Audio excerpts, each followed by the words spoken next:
very delighted to be with you here. My name is YAlshammari, and I'm a PhD graduate from Imperial College London in 2014.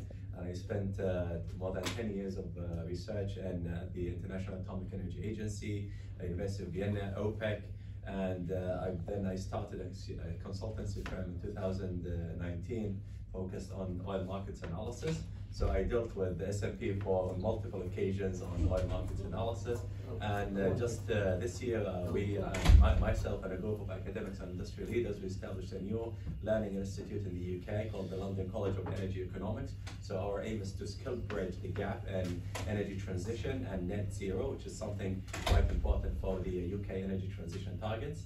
And also we're trying to diversify our energy research and to be more applied and policy oriented rather than academic.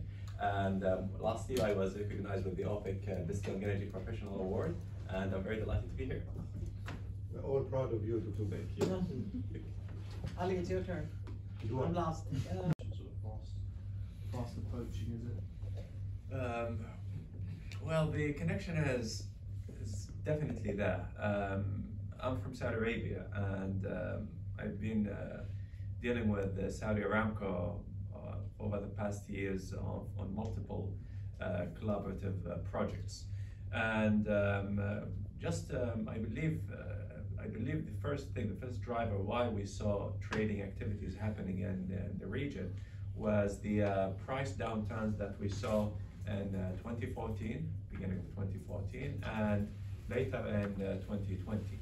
And we remember that in 2020, during the COVID pandemic, only 3 companies, I believe 3 companies, or slightly maybe way 4, have been able to report net profits when we saw a major price downturn. And of course, Shell was one of them, Shell and Total.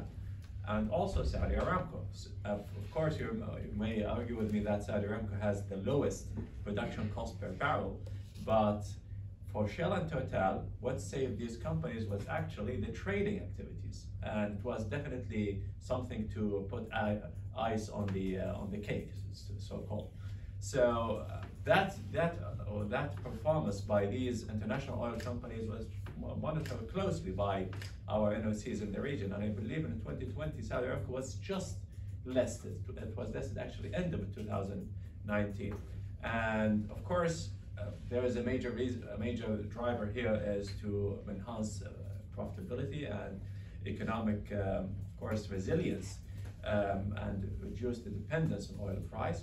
So this is one important factor. The other factor here you mentioned to me is energy transition.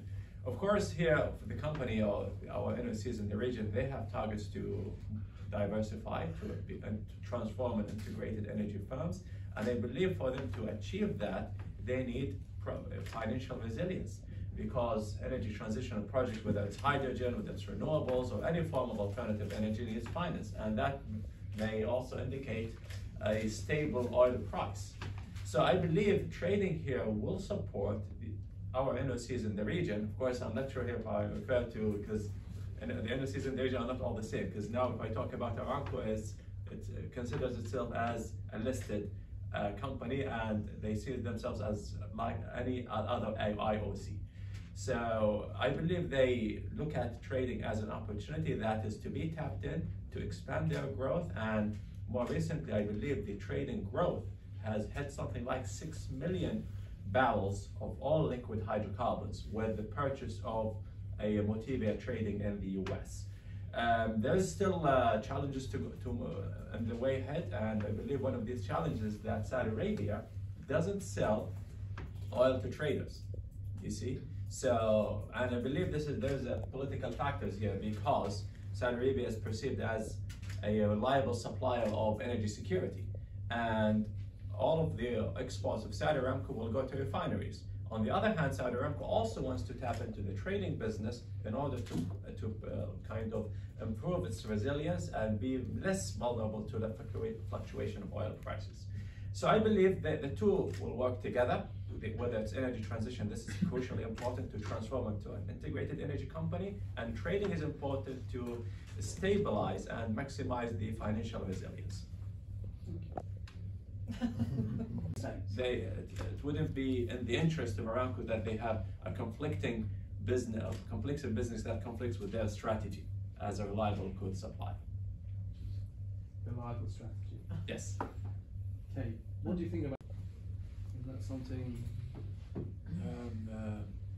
Well, to my knowledge, when it comes to joint ventures with international markets, the whole purpose here is to secure future demand for Aramco crude. And lots of deals have been done in China, and the target here, because the kingdom has a target to convert as much as 4 million barrels of crude from its crude export into chemicals by 2030. So you can see now Saudi Aramco is not investing in conventional refineries as it used to be back in the days. Now it's investing in so-called integrated refining and petrochemical complexes, whether that is in Asia, in Latin America, and even in Europe. I believe that because the future, if you look at even OPEC outlooks, they expect at least 4 million barrels of a growth in oil demand coming particularly from the petrochemical sector. That is according to the last year outlook. Maybe with this year outlook, maybe that figure has jumped by another 1 million barrels. So maybe we're looking now at least 5 million barrel growth in the petrochemical sector. That is somehow is the I believe one of the key targets for Saudi Aramco when it comes to its looking in the demand for its future crude oil. When it comes to investing in upstream globally, to my knowledge, they're interested in LNG, and we saw a recent agreement for Saudi Aramco. It's going to import LNG from Texas.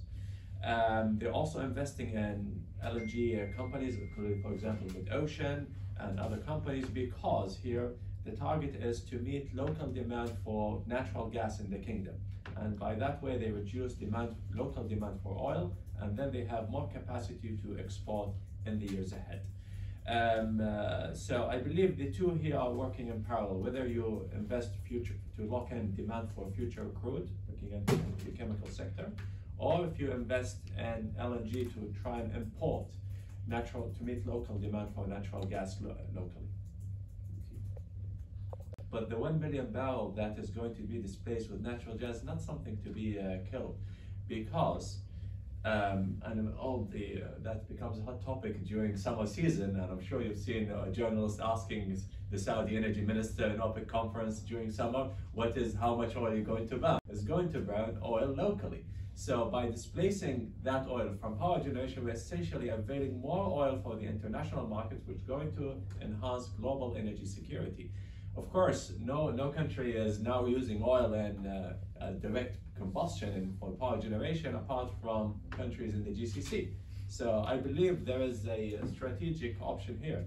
And if we consider the forecast, whether these forecasts turn out to be correct or not, but definitely there's going to be a growth in demand in other sectors, mainly transport, chem, and other sectors. So I believe definitely that 1 million barrel is going to be offset by growth and major importer, whether it's India, whether it's China, and that is also going to enhance global security. So I believe here also, adding to that, also the carbon footprint. We need to minimize our carbon footprint from our electricity generation. Let me clarify that. So we are not killing that demand. That's what